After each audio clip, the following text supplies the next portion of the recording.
Tin.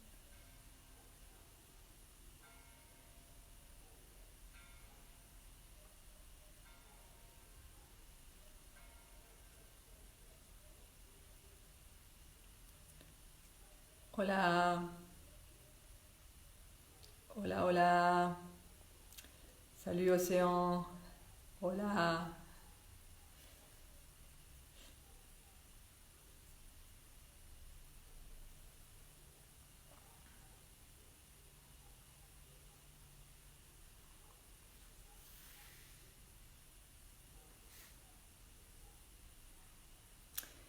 ¿Qué tal? Hola, ¿cómo están? Espero que estén todos bien, porque hoy tenemos un tema súper profundo e interesante. Sería buenísimo si pudiesen tener a mano un espejito para mirarse. Así que si no tienen ningún espejo, no sé si pueden a la vez mirarme y mirar su cámara en el teléfono. En fin, como que se vean un poquito. Eso está como implícito en el tema de la lectura de cara, porque la primera cara que vamos a mirar es la propia, la nuestra, la más desconocida, porque solo la vemos al revés en el espejo. Pero bueno, está bueno. Um, Ahí estamos. Así que mientras esperamos que entren más personas, les invito a los que ya estamos a que relajemos un poco nuestro rostro, porque ya que lo vamos a mirar, mejor que lo miremos en buenas condiciones, lo más relajado posible. Así que antes de hacerse un automasaje, lo que podemos hacer es friccionar un poquito las manos, así como darles un poquitito de calor. Y cuando sintamos que están bien calentitas, vamos a ir como acariciando nuestra frente de un lado al otro. Veremos que las arrugas de la frente nos indican el estado de nuestro sistema nervioso. Así que vamos a intentar desarrugarnos la frente. No necesitamos botox, ni siquiera cremas caras, ni siquiera maquillaje. Simplemente ese gesto tan suave, tan agradable, donde vamos a despejar no solo la parte externa, la piel, los músculos, sino también adentro, como si pudiésemos crear un nuevo espacio en nuestro cerebro. Saben que en muchas tradiciones este lugar tiene que ver con la intuición, con el tercer ojo. Entonces podemos abrir nuestro tercer ojo haciendo un movimiento circular ahí, como imaginando que podemos abrir una percepción. Y ya que hablo de ojos, vamos a agarrarnos las cejas y masajearlas un poquito. También hoy hablaremos de la importancia de las cejas, de su forma, de su tamaño, del largo de sus pelos. Todo eso nos da un montón de indicaciones súper interesantes. Y después podemos cerrar los párpados y tocarnos esos párpados, acariciar estos ojos, tocar algunos puntos. Acá tenemos algunos puntos importantes relacionados con el comienzo de los meridianos yang. Y podemos automasajear el puente de la nariz, otra zona súper importante. A veces se forma una arruga de la cual hablaremos, así como de estas arrugas verticales. Masajear debajo de nuestros ojos. Hablaremos también de qué quiere decir cuando esta zona está con otro color o está como hinchadita. Y podemos masajear los pómulos y masajear aquí. Y las orejas son geniales, son más o menos como la puerta de acceso a todo el organismo. Entonces, al estimular mis orejas, estoy estimulándolo todo.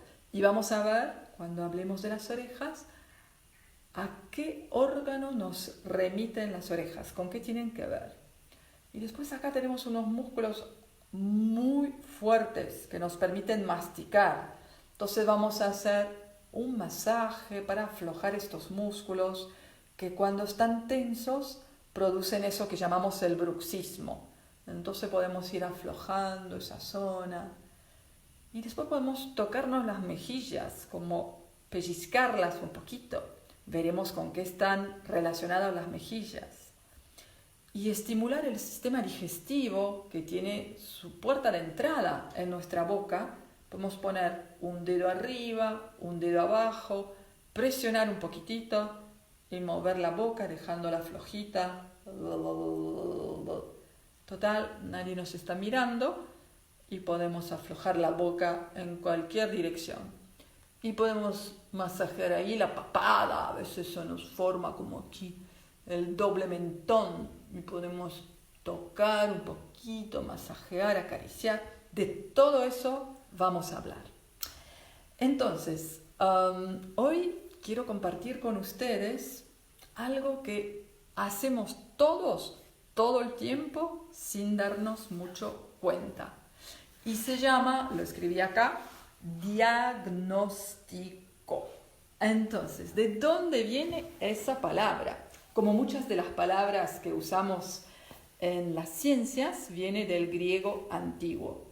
Esta palabra día quiere decir no el día y la noche, sino a través de. Fíjense, diálogo quiere decir a través del lenguaje.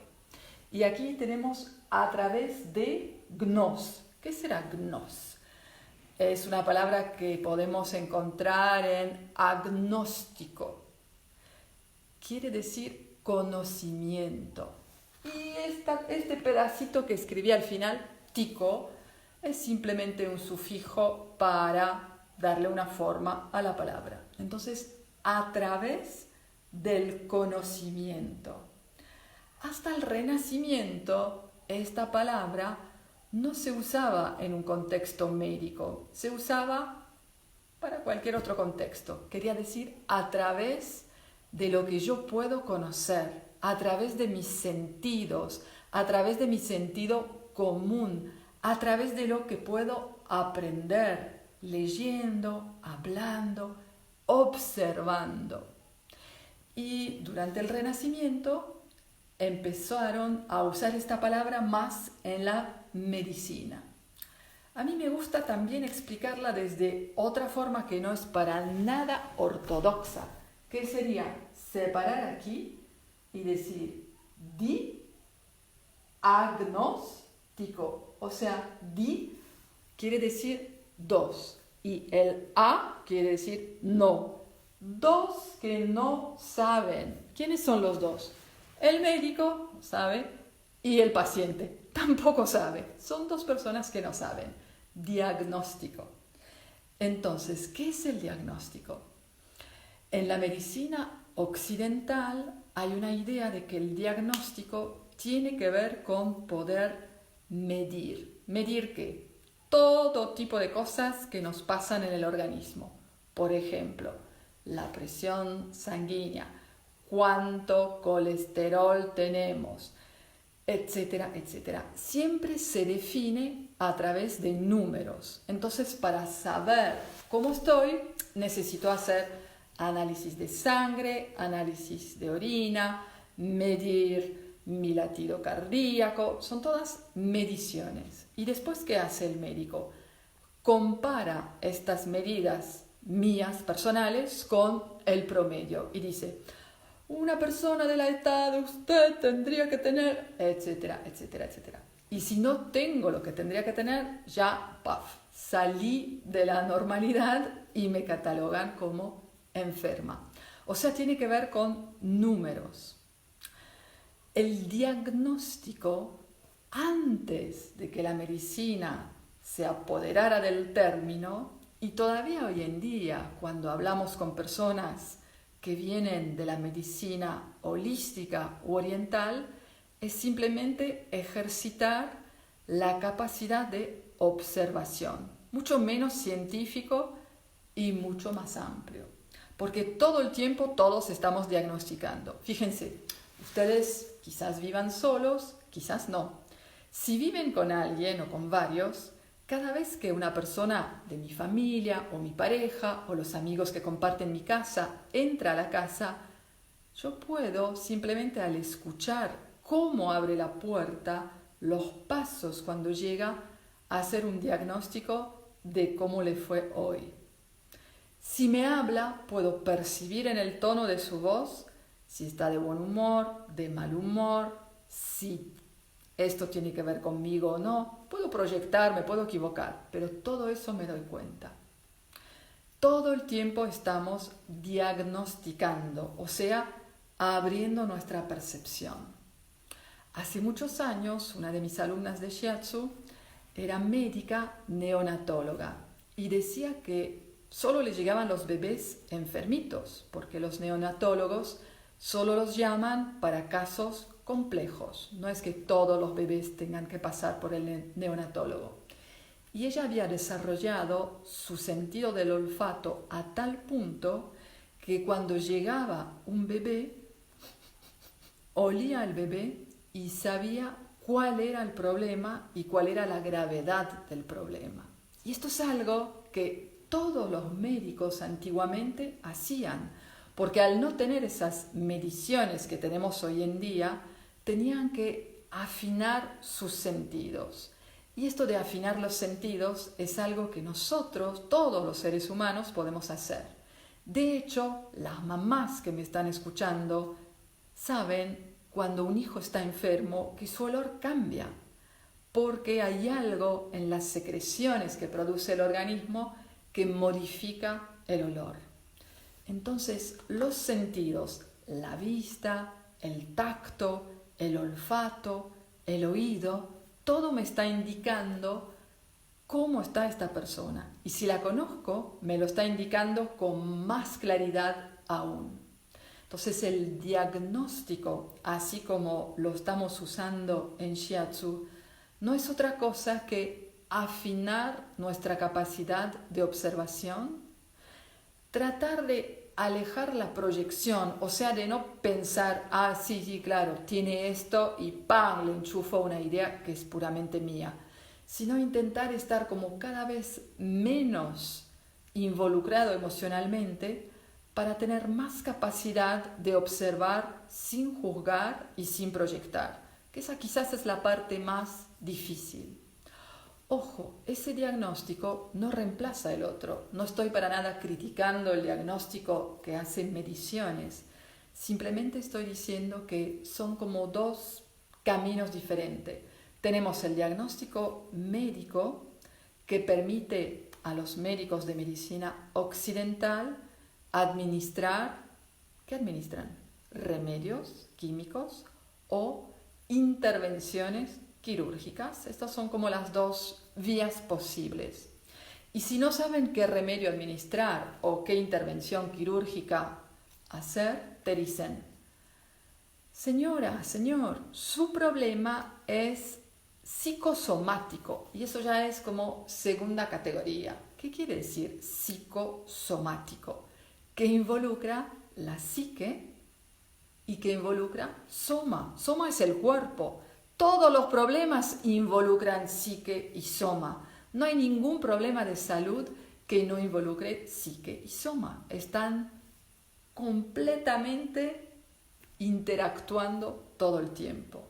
Entonces, esta apelación psicosomática, dicha con un tono un poquito como, no sé, no tan, de honrar eso, no está bueno. Psicosomático, cualquier mal, cualquier dolor, cualquier desequilibrio es psicosomático. No es nada grave, nada despreciable tener algo psicosomático. Lo que pasa es que los médicos, cuando no pueden actuar desde la química o desde la cirugía, muchas veces se encuentran sin herramientas. Entonces tienen otra. Te mandan ¿a dónde? Al psicólogo, alguien que se ocupe de tu psique, que diga, claro, el problema, señora, es que usted tuvo un problema en su infancia, le duele el estómago, de eso yo no sé nada, soy psicólogo. Entonces, por eso, los que trabajamos con una visión un poquito más amplia, tenemos muchos clientes porque la gente anhela ser escuchada desde un lugar mucho más amplio. No quiere decir que nosotros podamos reemplazar ni a los médicos ni a los psicólogos. Sí podemos de alguna manera tener esa mirada más abarcativa que va a ayudar a la gente a sentirse más escuchada, no solo desde el cuerpo, no solo desde las emociones, sino de una forma más completa. Y de eso se trata en ese diagnóstico que no es científico, que es más casi artístico, porque es como captar qué le pasa a esta persona, sin compararla a un promedio que en realidad no existe, sino comparándola a ella misma, viendo si esta persona tiene el potencial de sentirse muy feliz, ¿por qué en este momento no puede desplegar ese potencial? Y no la puedo comparar con otra persona ni de la misma edad, ni del mismo género, ni de la misma historia de vida, porque no hay dos personas iguales. Entonces, en nuestro rostro tenemos algunas claves para el diagnóstico. Los orientales, que no suelen ser muy tiernos, cuando hablo de orientales quiero hablar de asiáticos del Extremo Oriente, dicen: hasta los 40 años tenemos el rostro que nos regalaron nuestros padres. A partir de los 40 años comenzamos recién a tener el rostro que nos merecemos. Y a medida que envejecemos, cada vez nos lo merecemos más, nos lo hemos ganado. Entonces, ese diagnóstico se hace como más fácil a medida que las personas envejecen, porque cuando tienen 20 años, 30 años, 38 años, todavía tienen casi cara de bebés. Los que somos un poquito mayores, podemos ya jugar más con el diagnóstico. Sin embargo, como les contaba la semana pasada cuando hablaba del yin y del yang, podemos distinguir entre lo que se llama la constitución y lo que se llama la condición. La constitución es algo que nos es dado genéticamente y la condición es algo que va cambiando día a día, año a año, etc. Entonces, hablemos primero de constitución y impresión que nos hace un determinado rostro. Si dividimos la cara en tres partes, podemos imaginar una parte superior que abarca la frente y las cejas. Entonces, podemos jugar a esconder el resto de nuestra cara y que se vea solo esto. Luego tenemos una parte que abarca los ojos, la nariz y los pómulos. Y luego tenemos esta parte de abajo que abarca los labios y la mandíbula. Les invito a que cierren los ojos y piensen en el rostro de una persona bien conocida, alguien que ven seguido. ¿Cuál de las tres partes llama más la atención? ¿La parte de arriba, frente y cejas? ¿La parte central, ojos y nariz? ¿O la parte inferior, boca y mandíbula? Y ahora mírense si tienen un espejo en el espejo. Intenten mirarse como si no se hubiesen visto. Y sin crítica, ¿sí? No, hoy no me veo tan linda, nada de esto. Solo intento mirar si lo que llama más la atención está aquí o está aquí. La pregunta a veces es súper fácil de contestar y otras veces, según la cara, se hace mucho más difícil. Entonces, según esa lectura, tendríamos aquí toda la parte más mental. Una persona cuya frente, cuyas cejas me llaman más la atención, y eso es lo que me acuerdo de su rostro en especial, es una persona que va a abordar la vida más desde la mente. Va a necesitar más explicaciones. Yo explico a mis alumnos que, por ejemplo, si llega a esa persona como paciente, no le voy a poder decir: acuéstate y relájate. así de una. No, le tengo que contar. El shiatsu es una terapia de origen japonés que se originó en el siglo tanto y luego fue desarrollada por fulano de tal y te recomiendo el libro tal, etcétera, etcétera. O sea, le voy a tener que explicar más mentalmente de qué va. No puedo de una ir al grano. Eso sí, esta parte alta está más desarrollada. Si es esta parte media, ojos y nariz, es una persona que vibra más al nivel emocional. O sea, voy a tener que abordar a esta persona más desde sus emociones. Si ya vino la semana pasada y me contó que su perro no estaba muy bien, lo primero que le tengo que decir es: hola, ¿y cuáles son las noticias de tu perro? ¿Cómo está?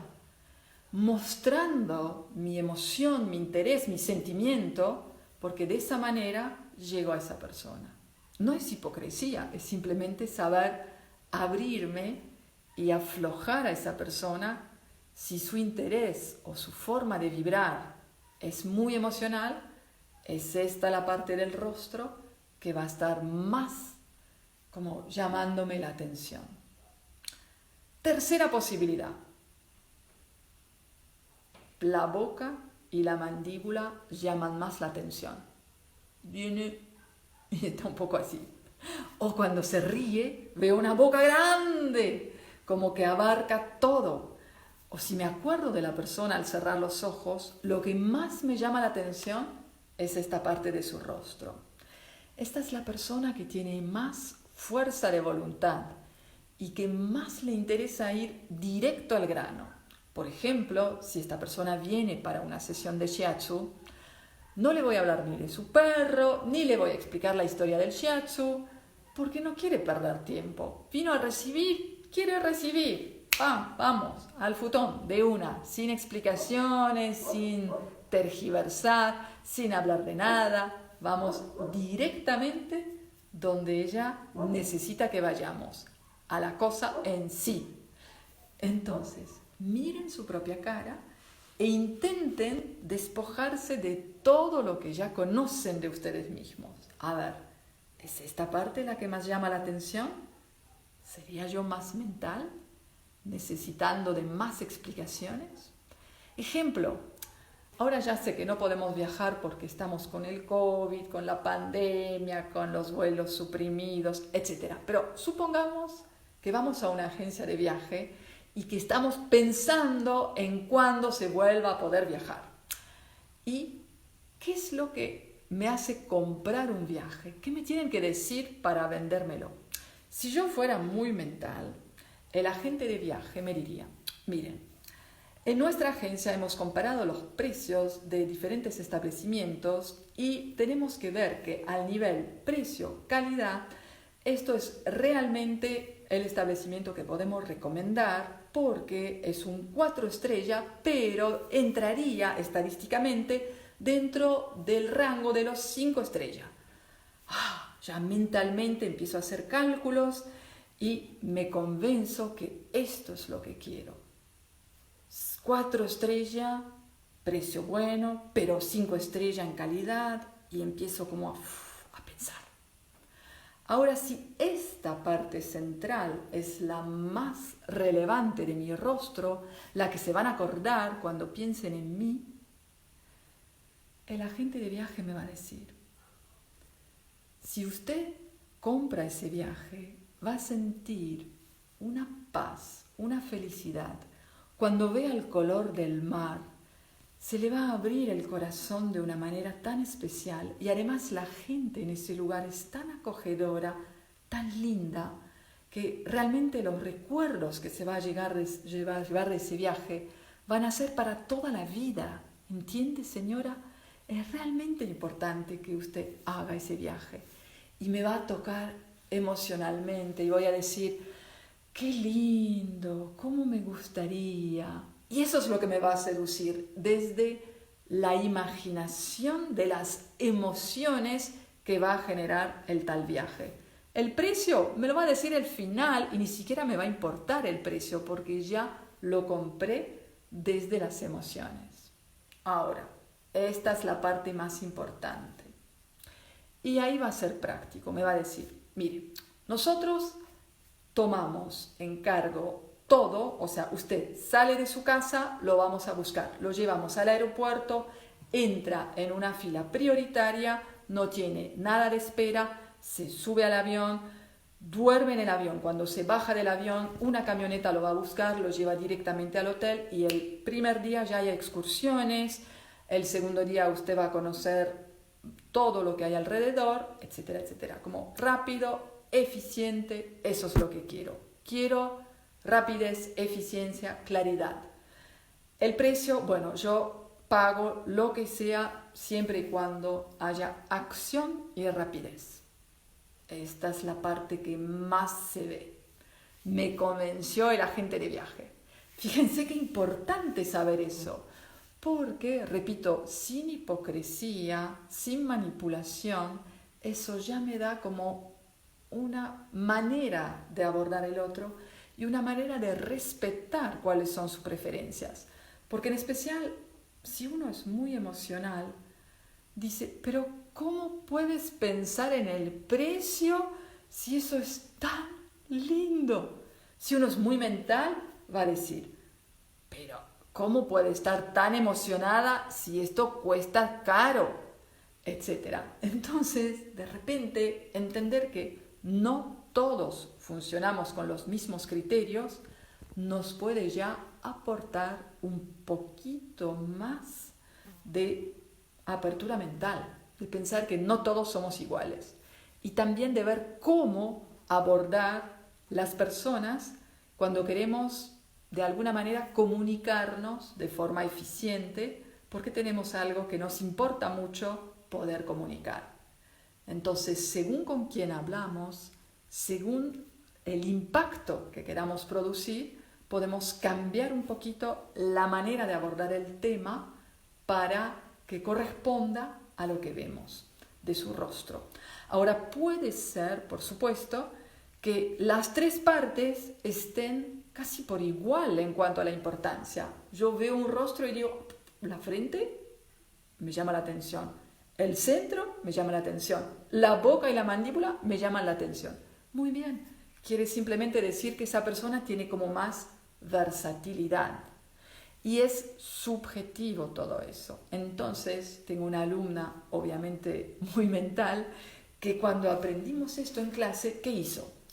Agarró un centímetro y midió así milímetro por milímetro las tres partes de su rostro, las de su hijo, las de su marido, vino con estadística. Ya esto nos muestra que es muy mental, no necesito ni siquiera verle el rostro para saberlo.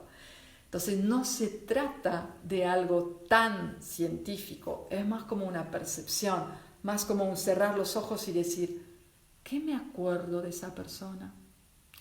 Sigamos con eso del diagnóstico. Entonces tenemos, como les decía, las diferentes partes del rostro que nos hablan de diferentes sistemas dentro del cuerpo. Imaginemos así. Si dentro de toda mi cara tuviera dibujado un cuerpo, acá tendría la cabeza y acá tendría el cuerpo, el torso podríamos decir. Entonces esto tiene que ver directamente con lo mental y con la cabeza. ¿Y qué tenemos dentro de la cabeza? ¿Qué tenemos? Un cerebro. Tiene que ver con nuestro cerebro y nuestro sistema nervioso. Entonces, todo lo que se forma aquí como pliegues, movimiento, arrugas, tiene que ver con eso. Más continuas mis arrugas, más como profundas y como líneas continuas, también más estabilidad tengo en mi forma de ser y en mi forma de pensar. Si mis arrugas se cortan así, quizás no tenga arrugas en este momento, pero si hago así, aparecen. Entonces pueden hacer eso de levantar las cejas y aparecerán sus arrugas. Si estas arrugas se cortan mucho, también hay quizás más cortes en mi forma de pensar y hasta en mi vida. Puede ser que las personas cuyo pensamiento sea más continuo también hagan elecciones que sostienen a lo largo de su vida y forman arrugas más continuas. Ahora hay dos arruguitas bien interesantes. ¿Se acuerdan cuando decía que esta parte del tercer ojo tiene que ver con nuestra intuición? Levanto las cejas y veo si tengo estas dos, justo como una línea encima de cada ceja. Estas nos hablan justamente de la intuición. Si están muy marcadas, más intuición. Fíjense, y después le preguntarán a su pareja que levante la ceja. No le cuenten todo lo que estoy diciendo, esos son pequeños secretos, pero ahí podrán ver cuánta intuición tiene y cuánta continuidad. Ahora, más alta las arrugas, más tiene que ver con lo espiritual. O sea, si tengo 3 arrugas, eso es para simplificar, porque mucha gente tiene ni 3, ni 1, ni 2, sino muchas o pocas, o una sola, etc. Entonces, la más baja tiene que ver con lo más material en mi vida. Si, por ejemplo, tengo una línea baja bien continua, probablemente las circunstancias materiales de mi vida sean más estables. Tengo otra en el medio que tiene que ver más con mi personalidad. Y finalmente puedo tener otra aquí arriba que tiene que ver más con mi vida espiritual. Entonces hay personas cuya personalidad puede tener como esa gran continuidad, pero quizás la parte material estar más cortada. Fíjense, pregunten, siempre eso es clave. Cuando hablamos de diagnóstico, no hablamos de juicio. No lo podemos usar al estilo arma. Veo que te falta continuidad. No, pregunto. ¿Te mudaste muchas veces? ¿Cambiaste muchas veces de trabajo? Si, por ejemplo, la arruga más baja está más discontinua. Por supuesto podemos decir, pero yo vivo en un país muy inestable donde todos nos cambiamos de trabajo todo el tiempo. Aún así, hay diferencia entre las personas. Esto en cuanto a las arrugas. Pasemos a las cejas. ¿Notaron que las cejas cambian mucho la expresión de una persona? En el teatro japonés, los actores, en el teatro tradicional, se maquillaban primero con polvo de arroz, con la cara completamente blanca. Y a partir de ahí, maquillaban sus cejas. Si era un personaje malo, se hacían cejas así. Si era un personaje bueno, se hacían cejas así. O sea, la inclinación, por supuesto exagerada en este caso de la ceja, da una expresión a la cara que cambia completamente. Las cejas como más lineales, sin un dibujo tipo puente, nos están indicando que hay más yang. ¿Se acuerdan la semana pasada que hablamos del yin y del yang? Como que una persona más frontal, más directa. Inclusive hay gente que se las depila, pero también hay gente que tiene, como Frida Kahlo, estas cejas completamente unidas, más fuerza yang. Y después más arqueadas, más así sean las cejas, supuestamente también más femeninas, hay más yin. Entonces quizás sea una persona un poquito más volada, más indecisa, cuya energía parece un poquito más como difusa, no tan directa. Después tenemos esa parte de los párpados, que pueden estar como descoloridos, hinchados, etc. Y esta zona tiene que ver con la vesícula biliar y con el hígado. Entonces fíjense si, por ejemplo, tomaron mucho alcohol, van a amanecer con los ojos diferentes, los ojos hinchaditos, los ojos como que cuando los abren sienten que no se abren del todo, porque está afectando a esos órganos. Y hablando de la vesícula y del hígado, fíjense aquí, en el entrecejo, a veces aparecen estas arrugas más verticales.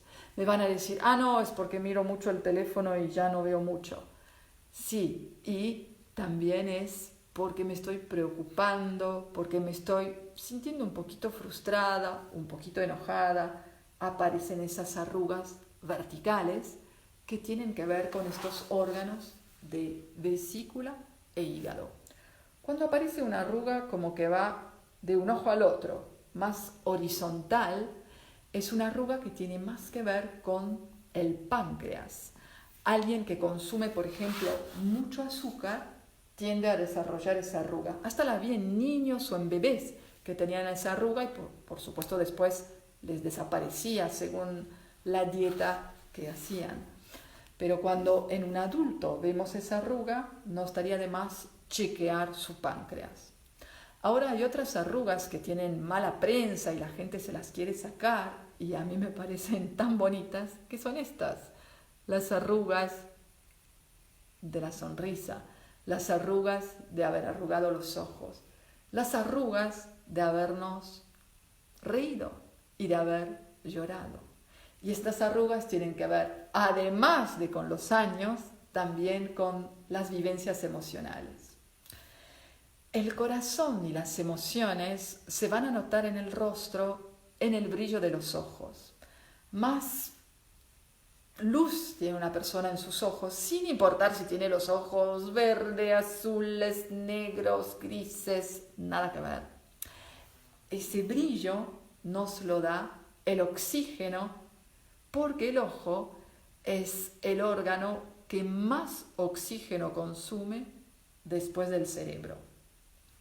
Saben que en Japón comen mucho pescado crudo y cuando van a comprar el pescado le dan importancia a que el pescado tenga todavía su cabeza, o sea, no van a comprar filete para hacer sushi, van a comprar un pescado cuyos ojos se puedan ver, porque si compro un pescado fresco, sus ojos van a tener todavía brillo, porque hace poco que todavía este pescado podía respirar, mientras que a medida que el pescado envejece, su ojo se pone como más vidrioso.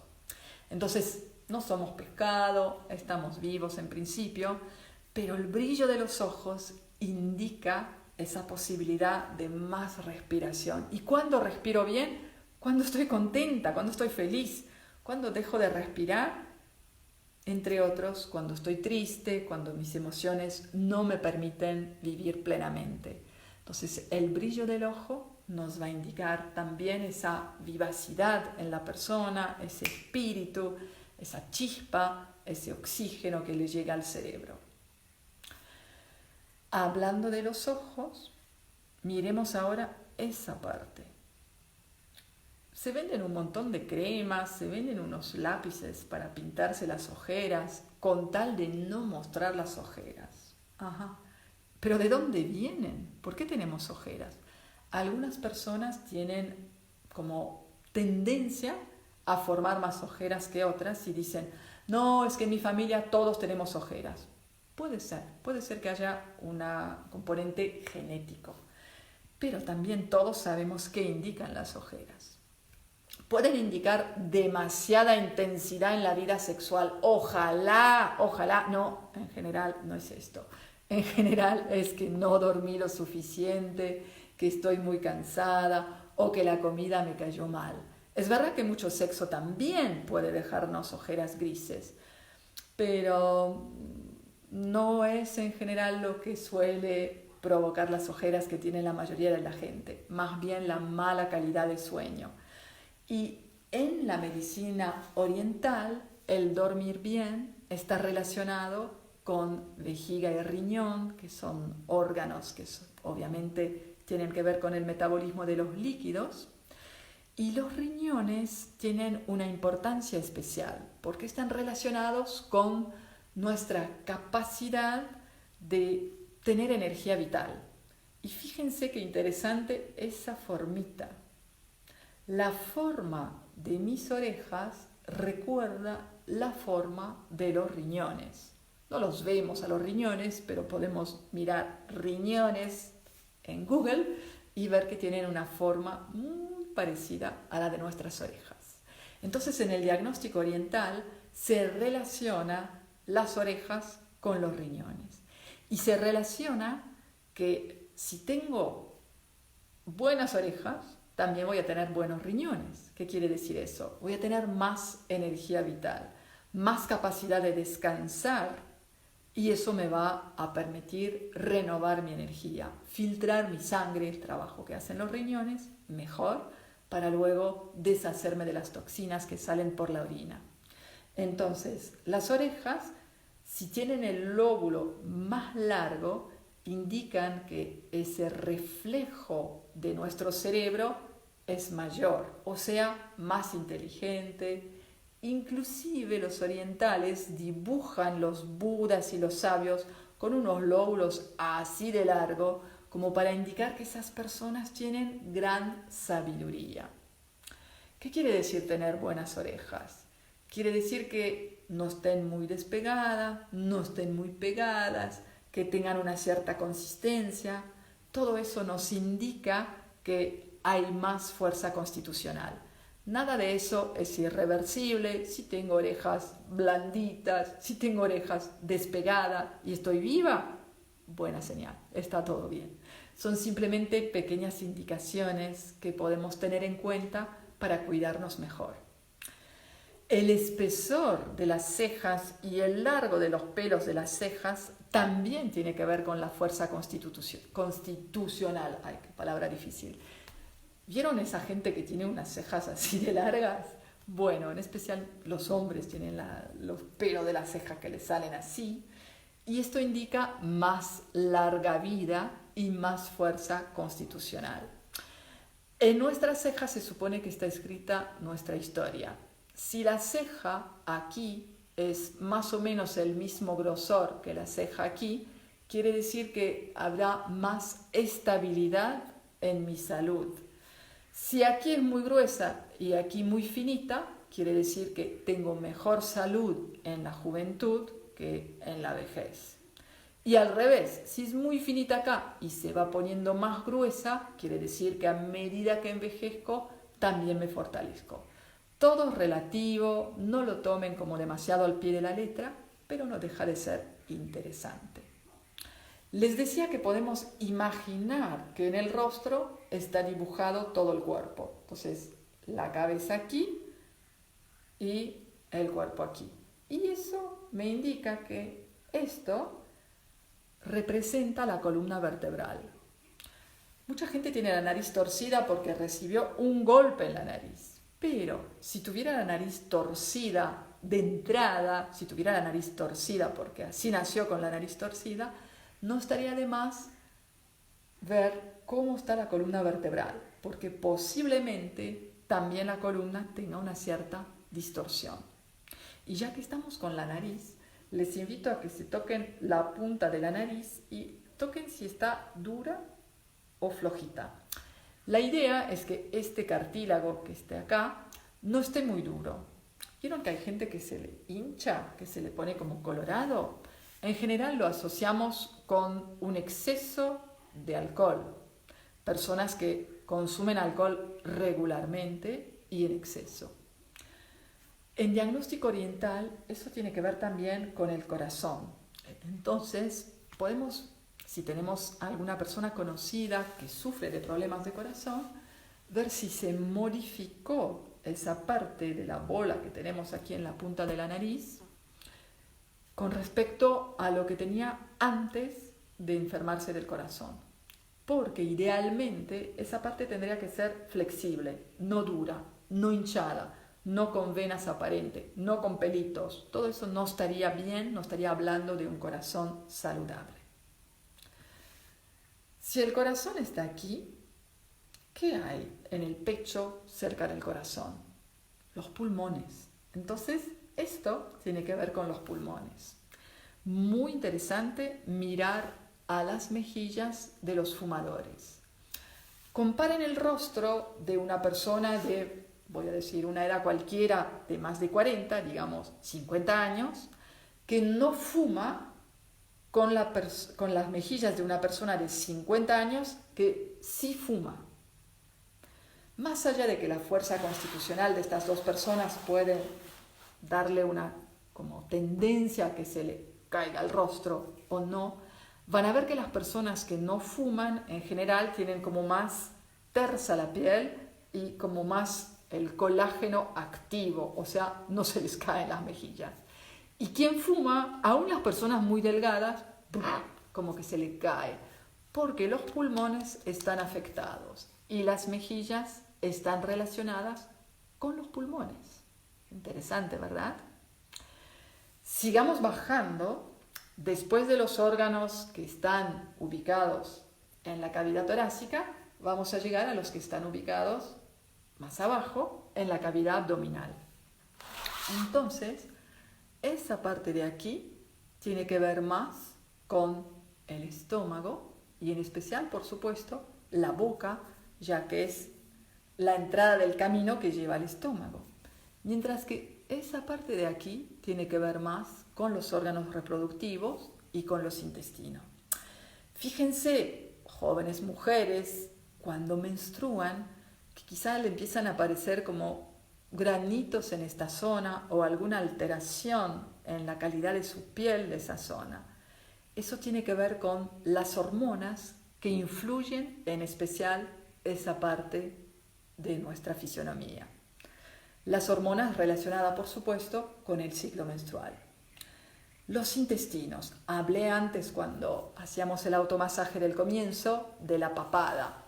Fíjense que personas que tienen aquí los intestinos que se desbordan un poquito, también desarrollan aquí una papada.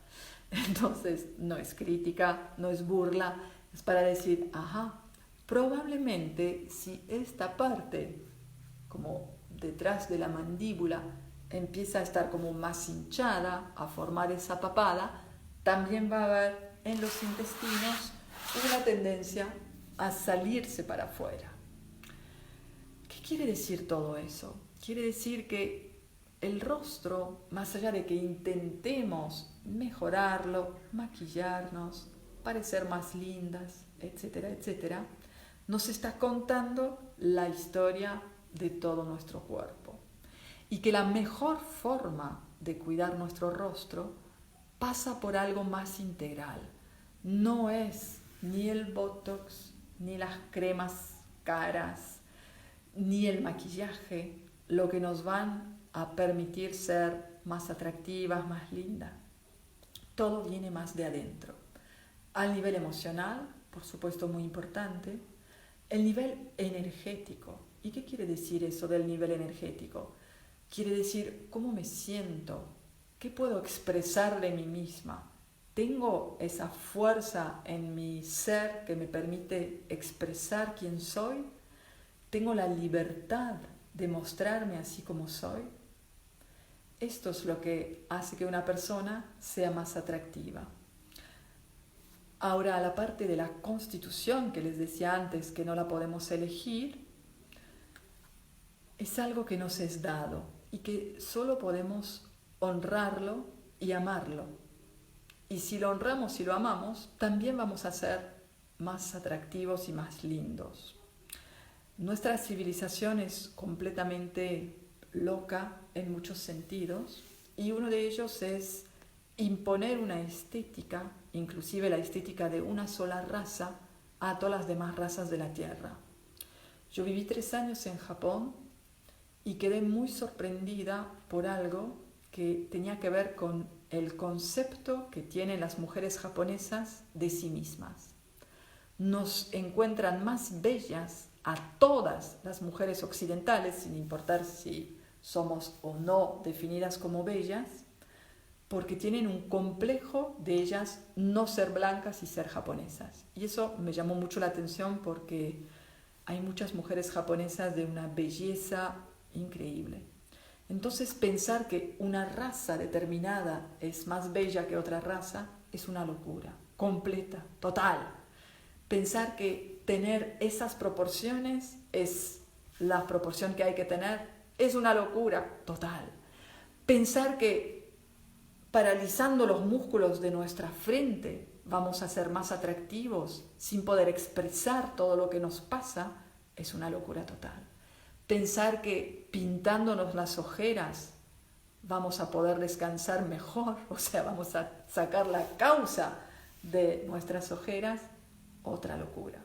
O sea, vivimos realmente en un mundo súper loco. Entonces, la invitación del diagnóstico oriental es Conócete a ti mismo y empieza por quererte a ti mismo. Y esto va a ser la mejor forma de que lo que no te gusta de ti, de a poco te empiece a gustar, con una aceptación ilimitada, un amor ilimitado. Primero hacia uno, porque somos en general muy duros con nosotros mismos. Hay otra cosa de la cual no hablé antes, que es el cabello. El cabello tiene que ver también con la fuerza de los riñones. Fíjense que a medida que envejecemos, cambia, por supuesto, el color de nuestro cabello, su calidad, el cabello se puede caer, etc. Los riñones, en la medicina oriental, tienen que ver con la herencia, el código genético, lo que hemos heredado de nuestros padres. Entonces, en cierta medida, no somos responsables de que se nos caiga el cabello, de que nos pongamos canosos, etc., porque es lo que hemos heredado. Lo que sí podemos comparar es si de repente tenemos mucho estrés, ¿qué va pasando en nuestro cabello? Se dice que la reina María Antonieta, a la cual le cortaron la cabeza en la Revolución Francesa, en una sola noche se puso de castaña a canosa, del miedo y de la emoción de que le iban a cortar la cabeza. No es para menos, obviamente, pero es para decir cómo el nivel del estrés, el nivel emocional, puede modificar también la apariencia física y en particular en este caso la calidad y el color del cabello. Hay momentos de estrés donde la persona hace esto y se le cae el cabello. Antes de ayer estábamos en una clase de shiatsu y contó un señor que su nieto, que tiene apenas 6 años, está tan afectado por la situación del COVID, es el segundo de una familia donde hay 3 niños, pero el más afectado de los 3 niños, que empezó a tener como alopecia, o sea, perder mechones de pelo que le dejan como agujeros en el cráneo, o sea, en el cuero cabelludo. Entonces, hasta un niño puede estar tan afectado que su cabello se resiente. Entonces, lo que nos ayuda a entender ese diagnóstico oriental es que no hay nada en nuestra apariencia que no nos hable de lo que nos está pasando a un nivel más interno. Y que la idea no es tanto disfrazar nuestra apariencia, sino empezar a conocer y entender los mensajes. Cuando intentamos cortar un mensaje, decir, no quiero ver eso, lo que estamos haciendo es cortar una señal. No quiere decir que no tengamos que embellecernos si así nos place. Cada uno hace lo que quiere con su rostro y con su cuerpo. Sin embargo, cortar la señal no es muy buena idea porque no me entero de cuál era el mensaje. Imagínense, siempre hay el ejemplo que se da, pero es bastante gráfico y entendible, que se prende la luz en mi auto que me dice que ya no tengo gasolina, que tengo que ir a cargar gasolina. Y como me molesta ver esta luz prendida, digo, bueno, corto el cable porque la luz me molesta. Entonces, obviamente se va a parar mi carro, no voy a poder seguir avanzando porque no le puse gasolina. O sea, la señal me está indicando que hay algo que puedo hacer para mejorar algo en mi salud. Y lo mismo pasa con nuestro rostro. Más allá del envejecimiento, que es un proceso perfectamente natural y bello, y eso es la gran noticia porque todos estamos empecinados en parecer más jóvenes, y sin embargo, si miramos a la gente quizás de otras civilizaciones, las mujeres y los hombres de las tribus, y podemos decir, ¿cómo pueden ser tan viejos, tan arrugados y tan bellos? Simplemente porque viven ese envejecimiento con otro espíritu. Entonces este proceso no lo vamos a poder detener, sí vamos a poder encararlo desde otro lugar. Y cuando hay un cambio en nuestro rostro, un cambio en nuestra apariencia física, lo que podemos preguntarnos es, ¿qué me está diciendo? ¿Hay algo que puedo hacer? Y no estoy hablando ni de hacer dieta, ni de hacer ejercicio a lo loco, ni de querer parecerme a alguien o algo que no soy yo, sino ver qué es el mensaje que me está intentando decir mi organismo. Hablando de diagnóstico oriental, hay un libro que les recomiendo, aquí tengo la versión en inglés, está escrito al revés, pero dice Reading the Body y se llama Diagnóstico Oriental, cómo leer el cuerpo. El maestro que lo escribió se llama Ohashi, es uno de mis maestros de Shiatsu y una persona muy querida, vive en Estados Unidos y bien es japonés. Y su libro es muy divertido, así que se los recomiendo no solo por una cuestión de conocimiento, sino hasta por una cuestión de diversión. Tiene como un efecto un poquito raro leer este libro, es que uno empieza a mirar a todo el mundo ya con estos ojos de querer buscar cuántas arrugas tiene, qué forma tiene su boca, etcétera, etcétera. Y a la vez está explicado, como él cuenta lo del diagnóstico, desde un lugar de tanto cariño y respeto y amor hacia el ser humano y hasta admiración, que a mí me produce como mucho respeto el hecho de poder decir que este señor ha sido y es mi maestro y una persona que investigó muchísimo el tema del diagnóstico. En su curso de diagnóstico tiene una actividad que es muy divertida y muy curiosa. ¿Saben lo que hace? Mira los zapatos de la gente y lee a partir de los zapatos el carácter de la persona y sus costumbres. Solo viendo el desgaste que tiene la suela del zapato, comparando por supuesto derecho-izquierdo, y viendo por supuesto también el tipo de zapato que usa una persona, sin conocerla, empieza a decir grandes verdades acerca de esa persona. Es algo súper loco. Se llama Ohashi, O-H-A-S-H-I. Ohashi es un apellido japonés y quiere decir el gran puente. Y él se fue muy joven de Japón y hizo realmente un puente entre lo que es Japón y lo que es Occidente. Se instaló en la región de Nueva York de Estados Unidos, pero viaja mucho y creo que su país preferido es Italia. Se la pasa como pipa en Italia. Estuvo en Argentina 5 veces, lo convoqué cuando yo estaba también en Argentina y bueno, los seminarios que da son fantásticos. Pero bueno, no quiero hacer solo propaganda de Ohashi y de su libro, sino incentivarles a que desarrollen sobre todo su capacidad de ir observando. Observando primero lo que tenemos más a mano, nosotros mismos, sin juzgar. Y ahí está la gran trampa. Soy capaz de autoobservarme sin empezar a castigarme, decir lo que estoy haciendo está mal, lo que estoy haciendo está fantástico. Nada de eso, sino observarme.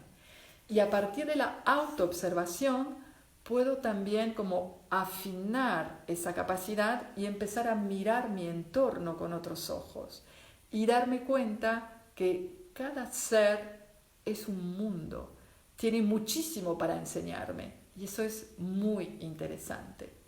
Entonces, la invitación del diagnóstico oriental es esta: autoconocimiento, conocimiento y respeto para con los demás seres humanos y saber que tenemos herramientas que nos pueden servir sin caer en ningún exceso de pensar hay algo que no va en mí, tengo que ir al médico, etc. Vayamos al médico cuando se necesita ir al médico, pero no vayamos si tenemos la capacidad muchas veces de hacer algo para con nosotros mismos.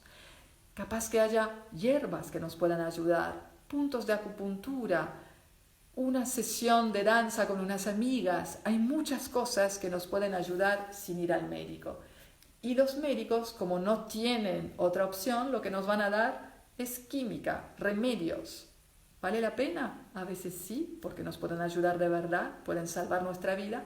Y otras veces quizás haya algo más natural, más directo, más holístico que nos pueda ayudar. Bueno, esto es mi mensaje para hoy. Las 2 próximas semanas no estaré en los live de Instagram, pero dentro de 3 semanas nos volvemos a ver y les anunciaré con un poquito de anticipación el tema. Muchísimas gracias, mírense al espejo, ámense y la vida es fantástica, así que Que disfruten.